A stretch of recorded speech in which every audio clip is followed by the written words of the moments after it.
Estamos muy contentos, muy animados. Eh, si no vamos a saber qué hacer después de toda esta jornada, Pastor Giancarlo, de levantarnos tan temprano en las mañanas, vamos a tener que estar llamando de nuevo a todo este equipo, aunque sea para saludarlo a las 5 de la mañana, ¿cierto? Bueno, Y orar con yo, yo seguro les voy a enviar un mensaje a ustedes. Excelente, sea bienvenido, sea bienvenido. Bien, es impresionante cómo el tiempo pasa, ¿verdad? Y los tiempos se cumplen casi, ¿no?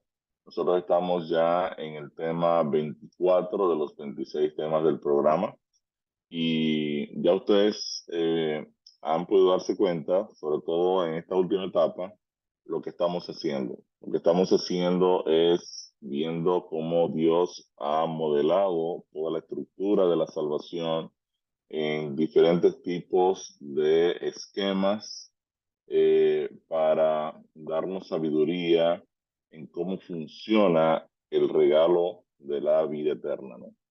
Y este es un regalo que está disponible para todos los seres humanos. El cristianismo no es un club de personas élites que están solo escogidas para salvación, sino que es realmente un movimiento poderoso de parte de Dios para testificar, para llamar a las personas a salvación. Y Dios ha querido que su iglesia asuma esta responsabilidad. Eh, la sierva del Señor dice que Dios pudo muy bien haber escogido ángeles para predicar el Evangelio, ¿verdad? Y en un momentito los ángeles hubiesen llenado el mundo de luz y de gloria y hubiesen tomado los megáfonos y visitado todas las aldeas de este planeta. Pero no, Dios quiere que todo este proceso funcione a través de nosotros. Que nosotros, los que una vez estuvimos perdidos, sin esperanza, pues nos empoderemos y hablemos del amor incondicional de Dios, de su gracia infinita, de su fidelidad, de su justicia, y que podamos presentarle al mundo, ¿verdad? A un Dios que no solo nos creó, sino también que estuvo dispuesto a pagar el precio de esta redención. Así que entramos hoy en el Evangelio modelado en Isaías 53. Y el objetivo de este tema es enseñar que por medio del profeta Isaías, Dios ya había anunciado las buenas nuevas de salvación. El Evangelio explicado inicia en Isaías 52 y continúa con el proceso que seguiría el siervo sufriente para redimirnos del pecado en todo el capítulo 53 de Isaías. En la sesión de oración tenemos un texto cortito. Salmo 65:2 dice, tú oyes la oración, a ti vendrá toda carne. Y en Profetas y Reyes, página 34, se nos dice que la verdadera reverencia hacia Dios nos es inspirada por un sentido de su infinita grandeza y un reconocimiento de su presencia. Este sentido del invisible debe impresionar profundamente todo corazón. La presencia de Dios hace que tanto el lugar como la hora de la oración sean sagrados.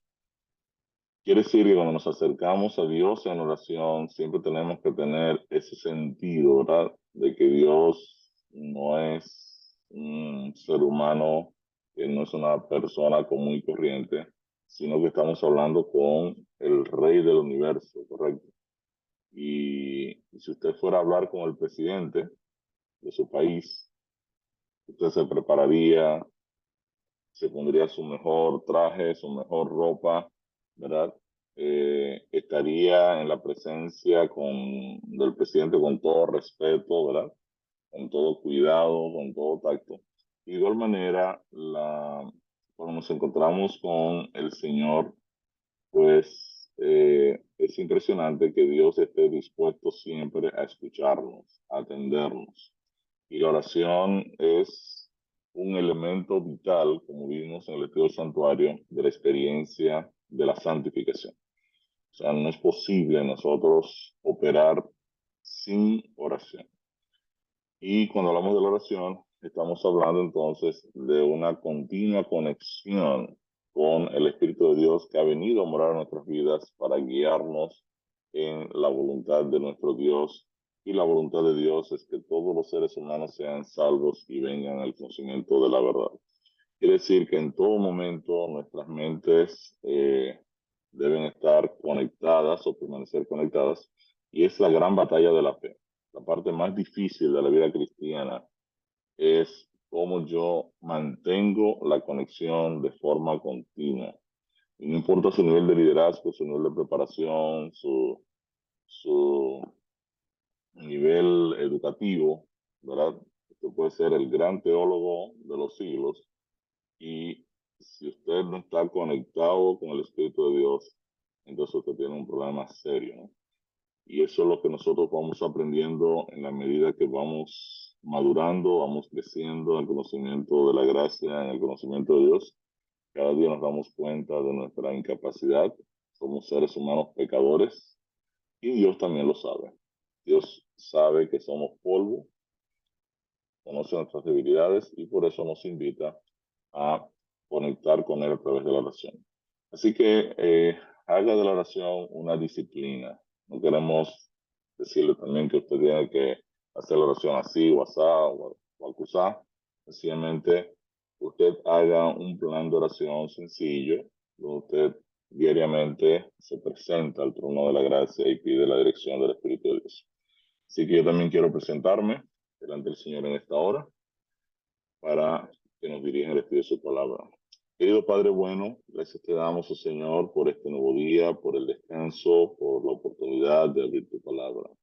Queremos pedirte, oh Señor, que tu palabra nos toque de manera especial, que cada día podamos conocerte más y más, que podamos comprender la dimensión de tu amor, y que podamos transmitirlo también a este mundo que está sin esperanza, y que cada día va por un derricadero moral, y que necesita urgentemente la dirección de tu Santo Espíritu y la presencia de Cristo en sus corazones.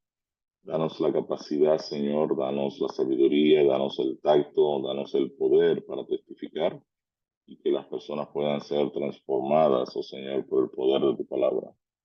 Síguenos dirigiendo en el estudio en esta ocasión de este tema, y te pedimos una bendición especial por todo el equipo de líderes que nos acompaña y que hasta ahora no ha estado con nosotros. En el nombre de Jesús. Amén. Bien, el texto clave se encuentra en Isaías 53:6. Dice: todos nosotros nos descarriamos como ovejas, cada cual se apartó por su camino, mas Jehová cargó en él el pecado de todos nosotros. Dice aquí el resumito del tema anterior. Deben recordar que siempre ponemos el resumen porque si su programa es semanal, una reunión semanal de 2 horas con su grupo pequeño, pues cuando pasa una semana es importante que usted traiga a las personas al contexto de lo que ha estado estudiando, ¿correcto? Yo sé que hay algunas notas que quiero compartirles. Dice: el día de hoy tenemos una clara comprensión de la dinámica de la salvación, y hemos visto cómo Dios ha modelado en su palabra su plan en diferentes esquemas. Vimos en la historia de la creación la misma secuencia del nuevo nacimiento o de la nueva creación. También estudiamos cómo la liberación de Israel es un tipo o modelo de cómo Dios nos liberta del pecado. Y finalmente el modelo gráfico del santuario, el cual nos da las diferentes etapas de la experiencia de la salvación. La cruz, representada en el altar de los sacrificios; el nuevo nacimiento, representado en el lavacro; los detalles de cómo ser exitosos en la etapa de la santificación por medio del estudio de la palabra, la oración y la testificación, representados en el lugar santo; y finalmente nuestra redención, modelada en el lugar santísimo, son una clara exposición del Evangelio. La configuración del santuario nos recuerda esta disposición del Evangelio. De forma clara se revela la estructura de justificación, santificación y redención o glorificación en los muebles del santuario, sus departamentos y la obra mediadora del sumo sacerdote, quien es un símbolo de Cristo, nuestro único sumo sacerdote que intercede por nosotros.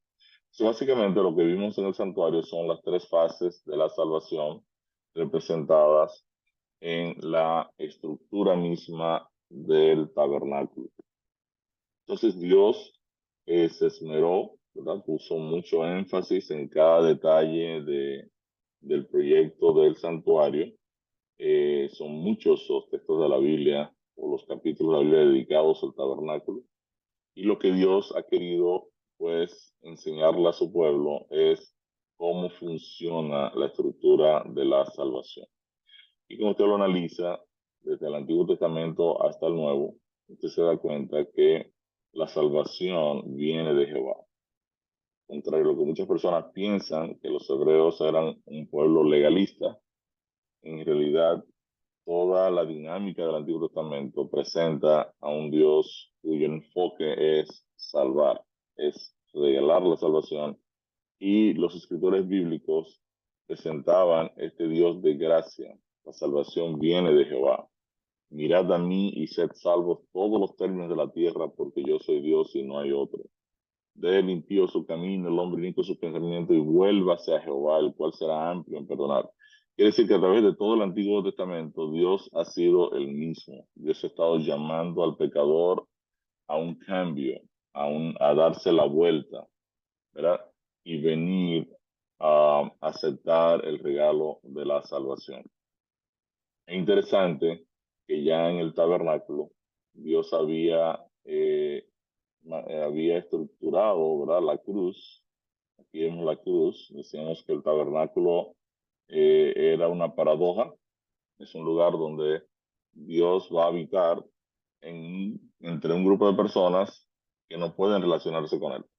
Por eso vimos que toda esta estructura del tabernáculo viene a funcionar como un puente de interconexión entre el Dios Santo y el hombre pecador, y toda esta estructura pues representaba a Cristo. Cristo es el verdadero puente, Cristo es la salvación. Y nosotros, mis queridos, debemos en todo nuestro compartir el Evangelio exaltar a Cristo.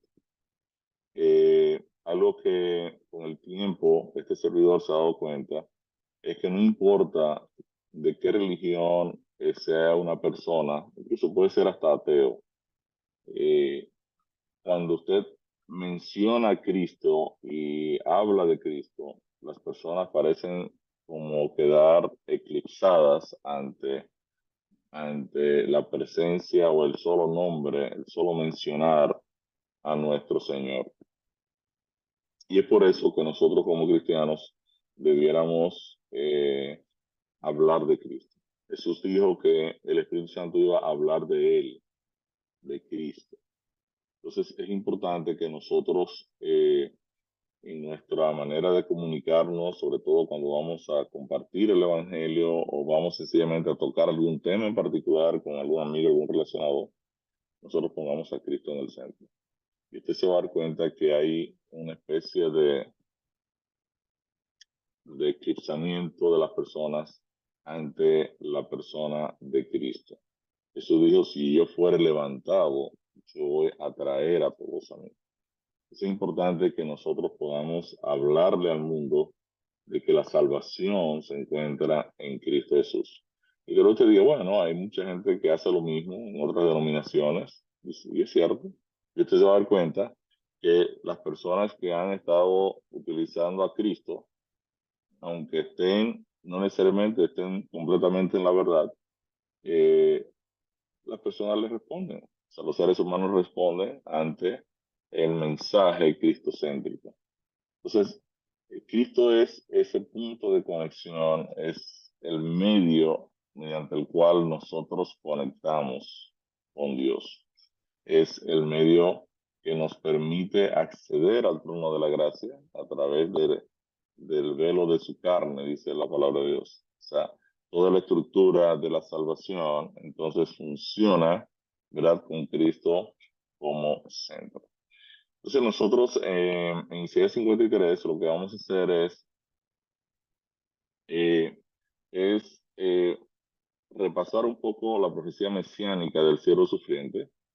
Y esta profecía, que fue revelada unos 700 años antes de Cristo, modela también el ministerio de Cristo en la tierra. O sea, ¿a qué exactamente vino Cristo?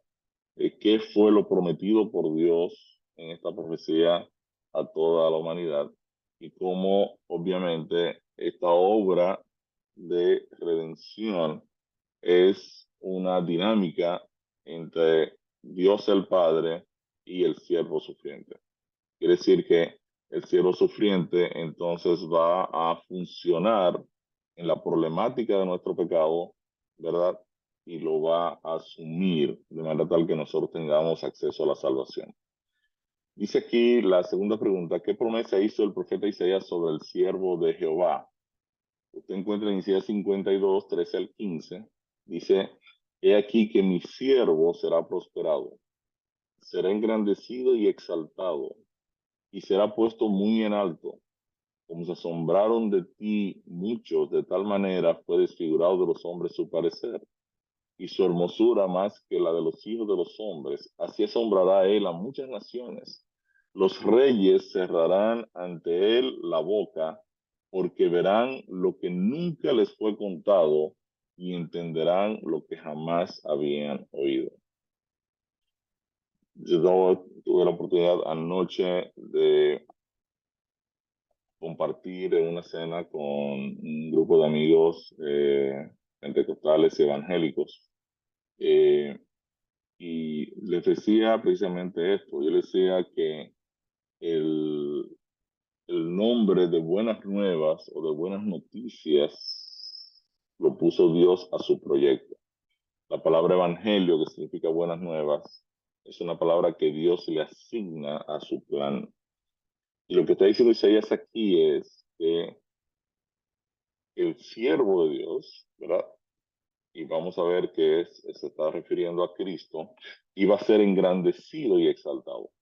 Esto es interesante porque, de hecho es muy interesante porque eh, los hebreos, los judíos, estuvieron eh, planteando una maldición al que intenta entender qué está pasando con Isaías 53, porque obviamente Isaías 53 es una clara descripción del Mesías, ¿no?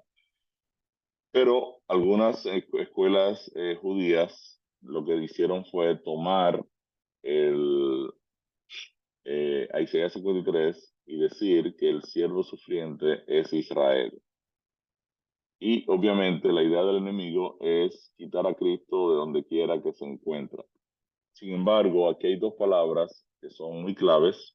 Una es engrandecido, está aquí, y otra es exaltado. Y en la Biblia, estas dos palabras solo son aplicables a Dios. Cuando estas dos palabras trabajan juntas, usted lo encuentra en el Antiguo Testamento, están refiriéndose solo a Dios. Dios es el que es engrandecido y es exaltado. Quiere decir que cuando Isaías 52 habla, he aquí que mi siervo será prosperado, será engrandecido y exaltado, y será puesto muy en alto, está aplicándole al siervo dos términos que en la Biblia solo se relacionan con Dios. Dios es el que es engrandecido, Dios es el que es exaltado. Obviamente entonces la Biblia está dando a este siervo un carácter divino, un carácter divino. Pero él está diciendo incluso aún más que a través, ¿verdad?, de lo que va a ser el siervo, las personas se van a sorprender, se van a asombrar y las personas cerrarán su boca y verán, van a cerrar la boca porque verán lo que nunca les fue contado y van a entender lo que nunca habían escuchado. Quiere decir que en Isaías 52 inicia la profecía del siervo sufriente, su misión, su propósito y el impacto de su venida en toda la humanidad. Y yo creo que esto es extraordinario porque nosotros nos damos cuenta entonces de que Dios se ha revelado al profeta Isaías, ¿verdad? La dinámica del plan de redención y le está diciendo a Isaías: Isaías, lo que te voy a decir ahora, que tú vas a escribir, va a dejar mudos, ¿verdad?, a los grandes de la tierra. Y de verdad que el Evangelio, yo le decía anoche a mis amigos cristianos, tristemente el mundo cristiano se ha pasado toda una gran cantidad de tiempo entretenido en muchas cosas, en muchos temas, en muchas consejerías, en muchos planes, en muchos programas, pero en realidad nos desconectamos del Evangelio, nos desconectamos de la buena nueva de la salvación. Y yo le decía a ellos, ustedes ven toda esta persona en este restaurante aquí, usted va a cada mes y le pregunta a cada una de esas personas por qué ellos nacieron, por qué están aquí en este planeta, y nadie le va a responder. Y yo estoy convencido, le decía yo a estos hermanos cristianos, que la única solución que tiene el ser humano es encontrarse con lo que Dios dijo que era una buena noticia, que es el Evangelio. Y si Dios dice que su plan es una buena noticia, solo hay dos alternativas: o que es una buena noticia o que Dios se equivocó. No hay otro término. Y como Dios no se equivoca, entonces yo tengo que saber cuál es la buena noticia, porque el Evangelio va a ser una buena noticia. Y cuando usted comience a estudiar, usted queda sencillamente mudo, porque es impresionante que el creador del universo deja su trono, se involucra con nosotros, revela el carácter de Dios y nos ofrece la salvación de manera gratuita y paga el precio de nuestra redención. Y eso es algo que debe asombrar a todas las personas cuando entienden el concepto. ¿Cómo debería ser considerado el anuncio de salvación del reino de Dios? Isaías 53:1 comienza a decir, ¿quién ha creído a nuestro anuncio? Recuerden que creer es tener fe. Fe y creer, tener fe y creer son la misma cosa. ¿Quién ha creído a nuestro anuncio y sobre quién se ha manifestado el brazo de Jehová? Interesante porque en Juan 12, 37 y 38 dice el texto aquí, pero a pesar de que Jesús había hecho tantas señales delante de ellos, no creían en él, para que se cumpliese la palabra del profeta Isaías. Y ahora Juan va a referirse a este texto de Isaías 53 que dijo, Señor, ¿quién ha creído a nuestro anuncio y a quién se ha revelado el brazo del Señor? Quiere decir que el apóstol Juan está ahora citando Isaías 53:1, que relaciona la dinámica del Mesías con el concepto de creer, de confiar, de poner nuestra esperanza en Cristo. El apóstol Pablo en Romanos 16 dice, mas no todos obedecieron al Evangelio, pues Isaías dice, Señor, ¿quién ha creído a nuestro anuncio? Y anuncio tiene que ver con noticia. ¿Quién ha creído a nuestra noticia, a nuestras nuevas? O sea, tanto el apóstol Juan como el apóstol Pablo conectan el creer en Jesús con Isaías 53:1. Las buenas nuevas, el evangelio de salvación que inician precisamente en el capítulo 52. En Isaías 52:7 usted encuentra, por ejemplo, que dice, cuán hermosos son sobre los montes los pies del que trae alegres nuevas, del que anuncia la paz, del que trae nuevas del bien, del que publica salvación, del que dice Sión, tu Dios reina. Quiere decir que Isaías 52:7, ahora el profeta se está preparando para presentar las buenas nuevas, ¿verdad? Las nuevas del bien, las nuevas de salvación. Y el texto dice que son hermosos los pies del que trae buenas nuevas. La palabra evangelio es una palabra muy interesante. De hecho, ustedes saben que antiguamente, pues las ciudades eran amuralladas. Y cuando a la ciudad llegaba la noticia de que un rey de otro lugar venía con su ejército a tomar la ciudad, pues los militares de la ciudad se preparaban y decían, wow, para evitar que la guerra se haga alrededor de la ciudad o nos sitien la ciudad, vamos a encontrar al ejército enemigo en tal lugar que a nosotros ya lo conocemos y nos favorece. Entonces el ejército de la ciudad salía, ¿verdad?, a encontrar al enemigo en algún lugar que les favoreciera. cuando ese ejército se iba, en la ciudad se quedaban las esposas, los mayores, los niños, y todo el mundo quedaba a la expectativa. No había en ese tiempo ni celular, ni Starlink, donde ¿verdad? Celulares con data satelital, no había forma de comunicarse. Las personas se iban por meses, ¿verdad? El ejército salía de la ciudad por meses y todo el mundo quedaba a la expectativa en la ciudad. ¿Qué está pasando con mi papá? ¿Qué está pasando con mi hijo? ¿Qué está pasando con, verdad, con mi nieto? Y esa información era requerida en la ciudad, ¿no? Entonces, cuando el general de la ciudad iniciaba la guerra y empezaba a tener control del enemigo y él lograba la retirada del enemigo, tomaba a una persona, ¿verdad? Sobre todo a alguien que corriera bien, y le daba un evangelo. Le dice, ve a la ciudad y dile la buena nueva de que no tiene que preocuparse porque ya vencimos al enemigo. Quiere decir que incluso hasta por la forma de correr de la persona, las personas que estaban en la ciudad estaban a la expectativa y cuando veían, ¿verdad?, al corredor que traía la noticia, hasta por la forma de correr, ya las personas sabían si era un evangelio o no era un evangelio. Entonces el texto dice que, wow, cuán hermosos son sobre los montes los pies del que va a traer buenas noticias. Porque cuando la persona llegaba a la ciudad, ¿verdad? Todo el mundo estaba ahí en la expectativa y desde el muro le decían, ¿qué pasó? Entonces el tipo decía, ganamos. Una buena noticia. Entonces, wow, todo el mundo celebraba. Y lo que está diciendo el profeta Isaías que debe pasar con las buenas nuevas del Evangelio, ¿verdad?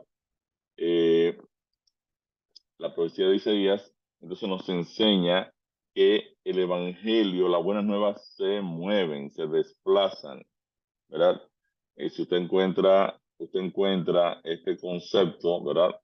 En Efesios 6, 13 al 15, sobre el tema de la vestidura del creyente.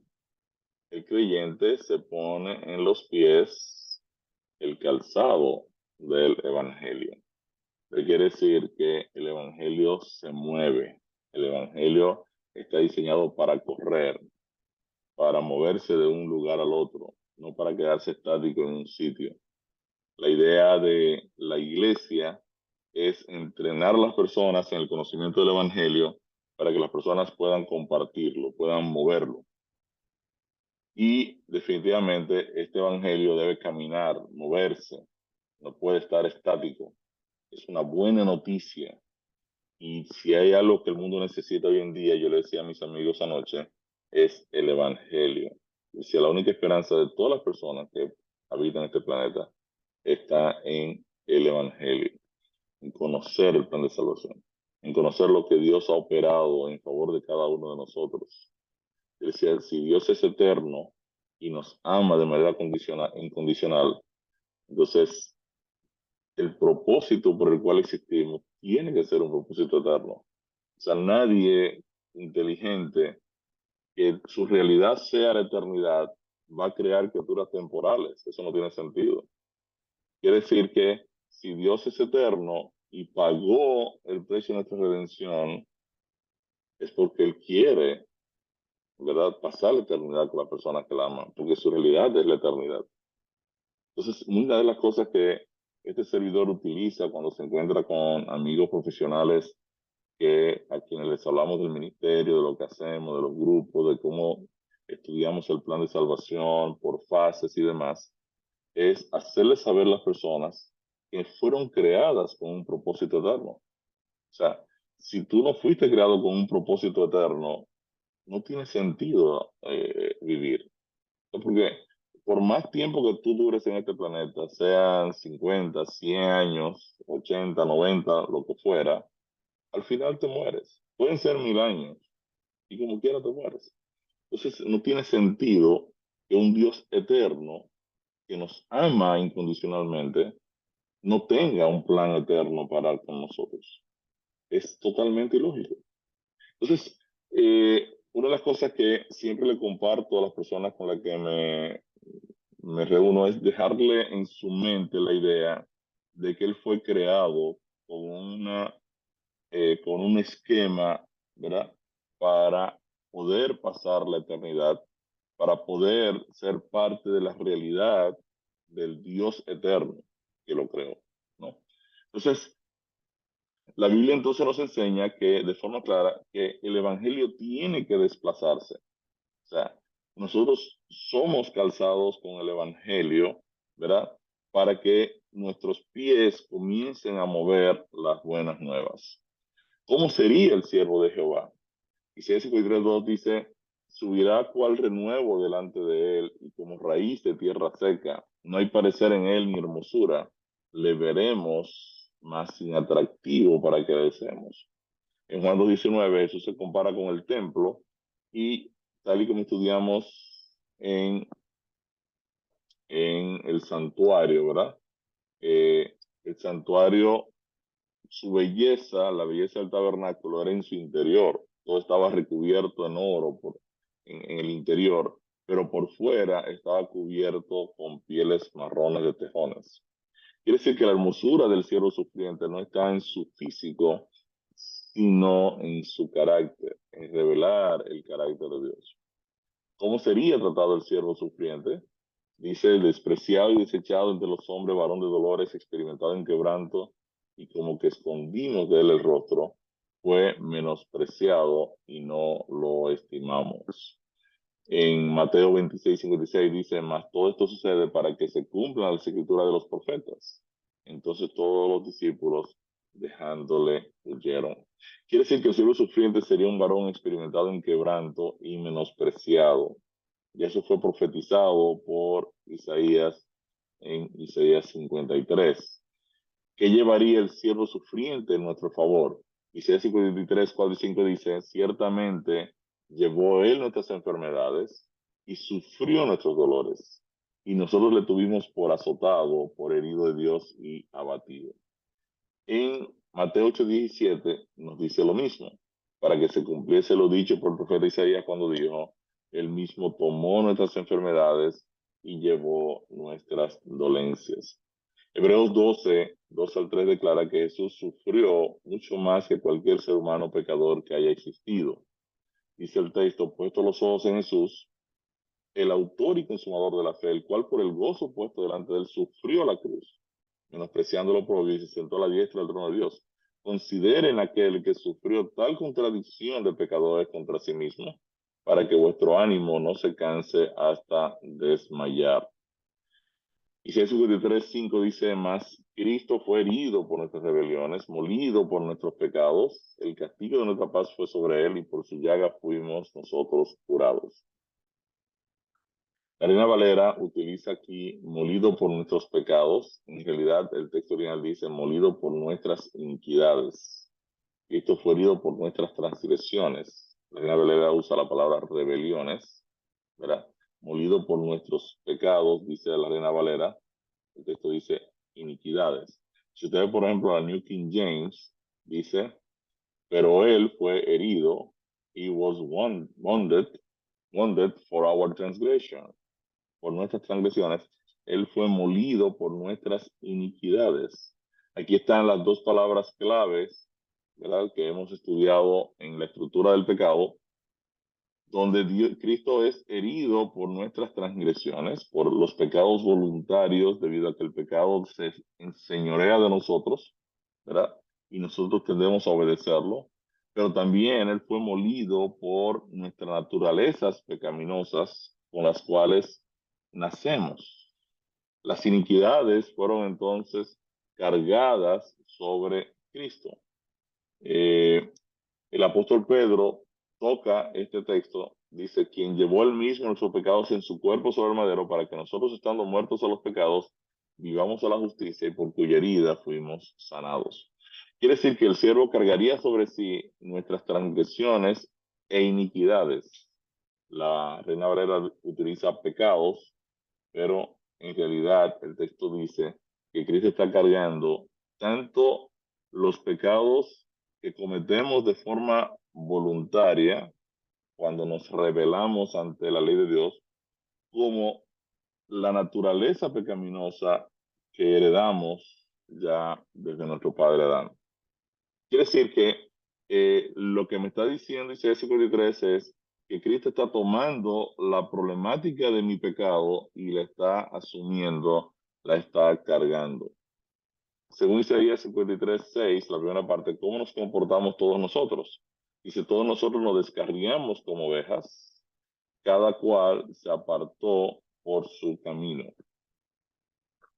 En el libro de Romanos, capítulo 3, dice, como está escrito, no hay justo ni a uno, no hay quien entienda, no hay quien busque a Dios. Todos se descarriaron, todos se desviaron, aún se hicieron inútiles. No hay quien haga lo bueno, no hay ni siquiera uno. Dice 1 Pedro 2:25, citando el texto de Isaías, porque ustedes eran como ovejas descarriadas, pero ahora han vuelto al pastor y obispo de vuestras almas. Quiere decir que todos nos encontramos ante el Señor como ovejas descarriadas, perdidos, sin esperanza, a menos que Dios intervenga. ¿A qué se refiere Isaías 56, verdad? ¿A qué se refiere ese tipo de comportamiento y qué acción llevaría Dios a cabo? Dice el texto, ya completando, ¿verdad? Todo el texto completo. Todos nosotros nos descarriamos como ovejas, cada cual se apartó por su camino, mas Jehová cargó en él, el siervo sufriente, el pecado, dice Isaías 53:6, en realidad el original dice las iniquidades de todos nosotros. Aunque la versión Reina Valera de la Biblia traduce el texto Isaías 53:6, Jehová cargó en él el pecado de todos nosotros, ¿verdad? La traducción más fiel sería Jehová cargó en él nuestras naturalezas pecaminosas. Dice que la New King James dice, and the Lord has laid on him, ha cargado sobre él the iniquity of us all. La Reina Valera dice, Jehová cargó en él el pecado de todos nosotros. Tiene más sentido la palabra que Dios carga en Cristo nuestras naturalezas pecaminosas, toda la estructura que nos ha mantenido jorobados, doblados, torcidos, ¿verdad? Que es a lo que se refiere iniquity, abón, que lo vimos en el estudio del pecado. La Isaías 55 declara que en la cruz Cristo cargó con nuestras transgresiones e iniquidades, y el verso 6 reconfirma entonces que en la cruz Cristo cargó con esa desviación natural con la que nacemos, que es lo que a lo que la Biblia se refiere como iniquidad. Iniquidad, se recuerden que significa estar torcido, jorobado, doblado. Esto significa que Dios ahora legalmente puede perdonar nuestras faltas. La profecía mesiánica del profeta Daniel declara que en la cruz Cristo terminaría con la transgresión, pondría fin al pecado y expiaría la iniquidad. Si ustedes recuerdan esta profecía de Daniel 9, que es una profecía que apunta a Cristo, dice 70 semanas están determinadas sobre tu pueblo y sobre tu santa ciudad para terminar, dice la Reina Valera, la prevaricación, en realidad es la transgresión también, poner fin al pecado y expiar la iniquidad para traer la justicia perdurable y sellar la visión y la profecía y ungir al santo de los santos. Quiere decir que ya el profeta Daniel estaba diciendo que iba a venir esa persona, el santo de los santos, que iba ahora a quitarle el dominio al pecado. Fíjense que en lugar de prevaricación, la New King James dice transgression, para finalizar la transgresión, para ponerle fin a los pecados y para hacer reconciliación por la iniquidad. Dice el texto, para traer justicia que siempre durará, everlasting, sellar la visión y la profecía y ungir al más santo de los santos. Quiere decir que en Isaías 53, la profecía del siervo sufriente apunta hacia la solución del problema de la iniquidad, la transgresión y el pecado por parte de Dios. Como en la cruz nuestras iniquidades fueron cargadas, Dios es justo al perdonar al incrédulo en el instante en que se arrepiente, aunque haya vivido toda su vida en desobediencia. En otras palabras, en la cruz Cristo carga con toda nuestra desviación con la que nacemos, y es por eso que no importa en qué etapa de la vida una persona conoce el Evangelio, acepta al Señor, ya Dios legalmente pagó en la cruz del Calvario toda esa vida desviada, toda esa estructura de iniquidad, porque fue cargada ya en la cruz por el siervo sufriente. Los antediluvianos contaron con los patriarcas quienes durante casi 2000 años estuvieron enseñando el conocimiento de Dios al mundo. Y este hecho de que de que somos salvos por medio del perdón a través del sacrificio de los corderos, se enseñó de boca en boca por miles de años. Si usted, por ejemplo, este gráfico lo hicimos, es un gráfico muy interesante en el sentido de que si usted lo analiza con detalle, se da cuenta que la Biblia dice que Adán vivió 930 años. Pero cuando habían pasado 130 años, nace Set, que vivió 912. Cuando Set tenía 105, nace Enos, ¿verdad? Que vivió 905. Entonces usted va viendo cómo los patriarcas, ¿verdad? Están sucediéndose, ¿verdad? De acuerdo a la cronología bíblica. Y Adán, que vive 939 años, ¿verdad? 130 años y muere, usted se da cuenta que Adán pudo conocer a Set, a Enos, a Cainán, a Mahalael, Jared, Enoch, Matusalén. Adán conoció hasta Lamec. Mire, usted ve esta línea roja aquí, esa línea roja que usted ve ahí, es la vida de Adán que conoció hasta Lamec. Matusalén y Lamec llegaron a conocer hasta Arphaxad, aquí, ¿verdad? No hasta Sem, pero hasta Sem. Ellos llegaron aquí, pero esta es la fecha del diluvio. En 1645 ocurre el diluvio, después del pecado de entrada en el mundo, en el 1645. Interesante porque a Matusalén y Lamec murieron el año del diluvio, pero quiere decir que Matusalén y Lamec conocieron perfectamente a Adán. Usted lo ve aquí. Y Matusalén conoció a Sem. ¿Ve? A Sem lo conoció. Y Sem conoció, si usted lo analiza, conoció hasta Abraham. Lo que quiere decir que la historia de la creación pasó solo por tres bocas. De Adán a Matusalén o a Lamec, de cualquiera de estos dos a Sem, y de Sem hasta Abraham. O sea que toda la estructura de la problemática del pecado, del perdón a través de los corderos, de la historia de Caín, de Abel, toda esa estructura de cómo funciona el pecado fue comunicada de boca en boca eh, por casi 2000 años en tres personas: Adán, Matusalén, Sem, y llegó Abraham. Entonces, en este diagrama podemos observar que Adán pudo haber conocido a Matusalén y a Lamec. Matusalén y Lamec murieron alrededor del año del diluvio, pero conocieron a Sem, ¿verdad? Y Sem pudo conocer a Abraham, como indica el gráfico. O sea, desde la creación hasta Abraham, la historia de la humanidad pudo pasar de boca en boca, así como la observancia de los mandamientos de Dios, así como cómo se perdona el pecado a través de la justicia hecha a los corderos. Es interesante porque todo el plan de salvación, ¿verdad? Ya estaba estructurado desde el momento en que ocurre el problema del pecado en el jardín del Edén, y Dios ahora hace pieles, con pieles de animales, hace la cubierta para Adán y Eva, un símbolo, ¿verdad?, de la justicia de Cristo. Ahora, ¿cómo se comportaría el siervo? Isaías 53, 7 y 8 dice que angustiado él y afligido no abrió su boca, como cordero fue llevado al matadero, y como oveja delante de sus tequiladores enmudeció y no abrió su boca. Por cárcel y por juicio fue quitado, y su generación, ¿quién la contará? Porque fue cortado de la tierra de los vivientes, y por la rebelión de mi pueblo fue herido. Esta cita de Isaías 53, 7 y 8 es la que está leyendo el eunuco etíope, ¿verdad? Cuando Felipe se encuentra con él al salir de Jerusalén.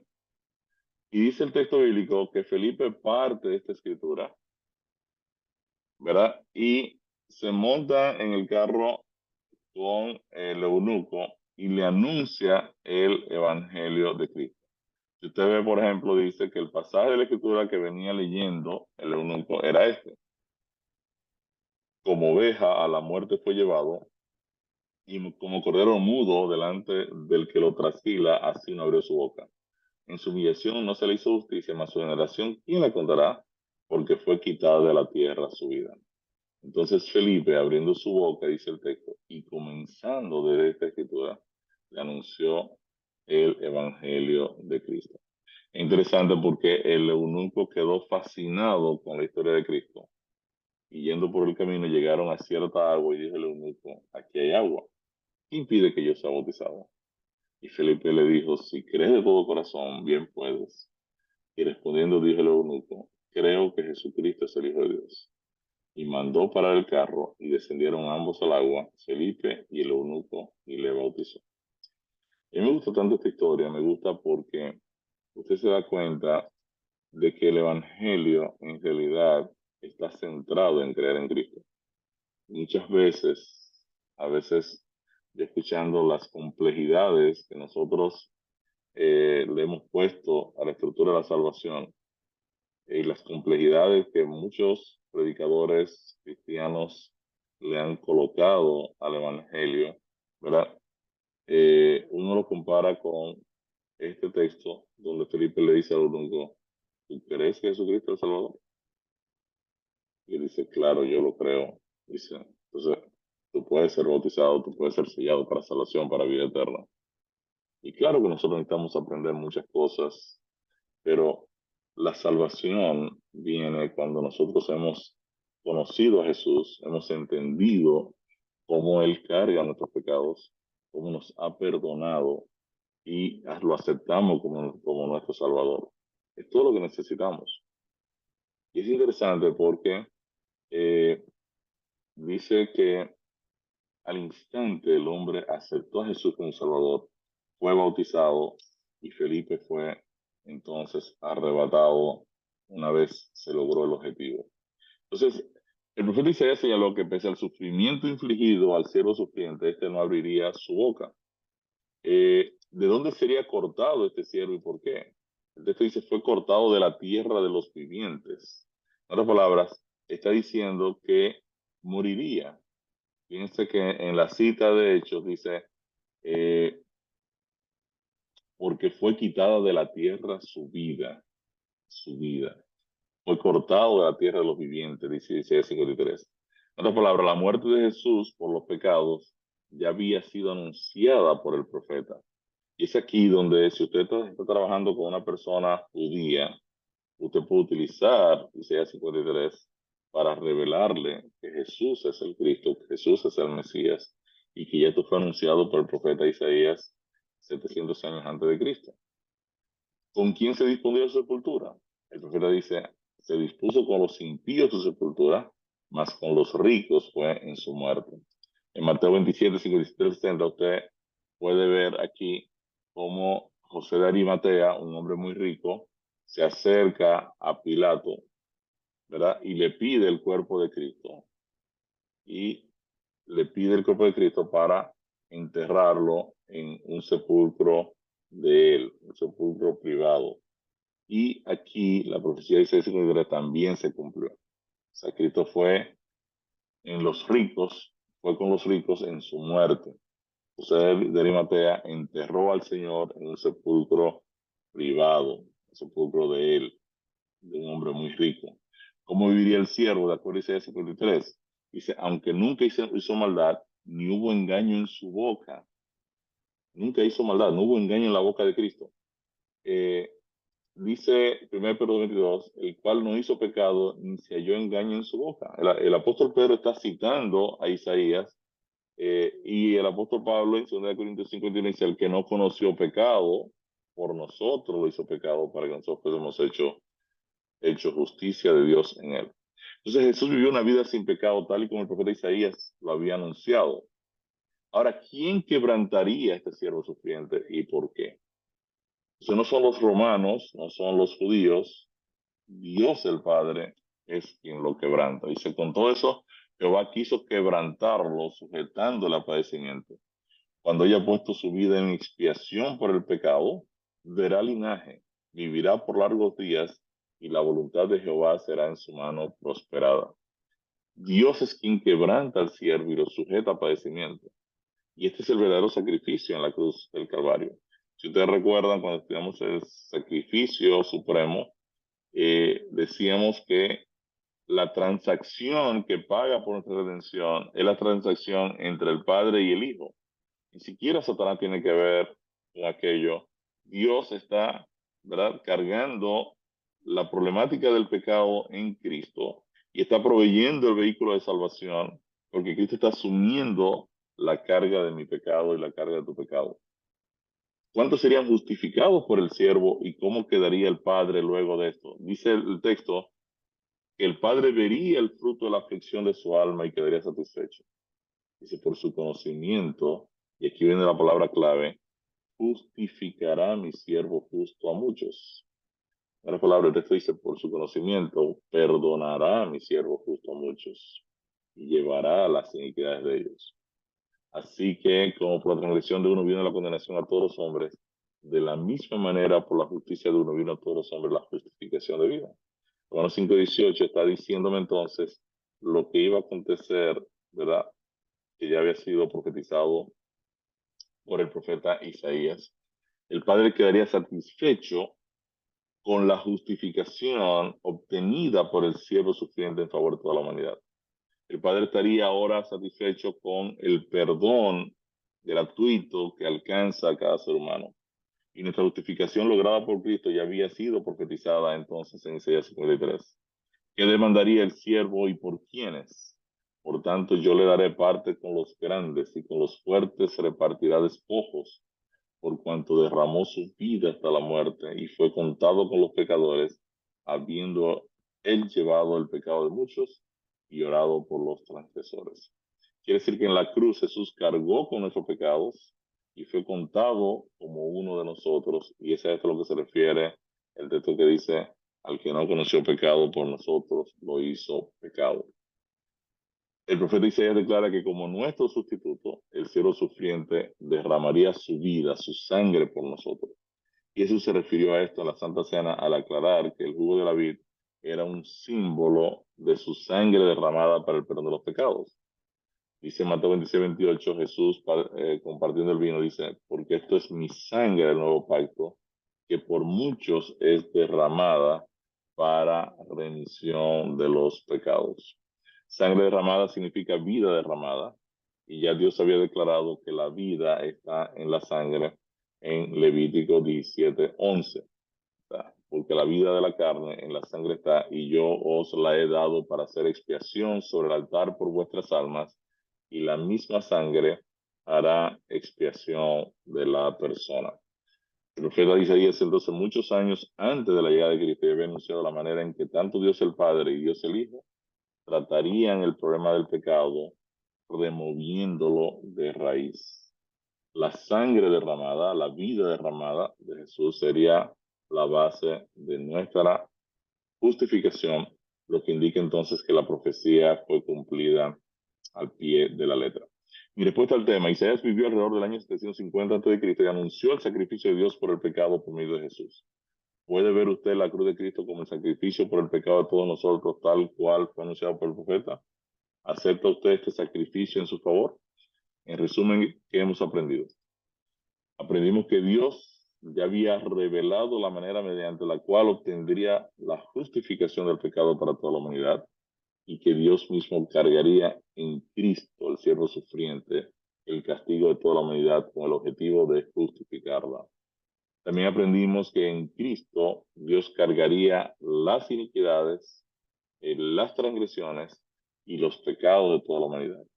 Y si así se cumplió completamente en Cristo, y tal y como prometió el profeta, en la cruz fue sellada nuestra reconciliación con Dios. Y yo quiero decirles, mis queridos, que el regalo de la salvación ya fue profetizada por la palabra de Dios en el Antiguo Testamento. Y lo que hace el Nuevo Testamento es sellar, es certificar lo que ya había sido profetizado en favor de cada uno de nosotros. Es interesante que a través de la Biblia, nosotros, y sobre todo el Antiguo Testamento, hemos estado viendo que esa estructura de justificación, de perdón, de que Dios carga nuestras iniquidades, nuestros pecados, nuestras transgresiones en Cristo y nos provee el camino de la salvación totalmente expreso, ya había sido obviamente presentado por Dios en todo el Antiguo Testamento. Y lo que está haciendo la palabra de Dios es simplemente mostrándole desde antiguo, desde tiempos atrás hasta ahora, cómo iba a operar el tema de la justificación y de la santificación y de la redención nuestra en Cristo Jesús. Oramos.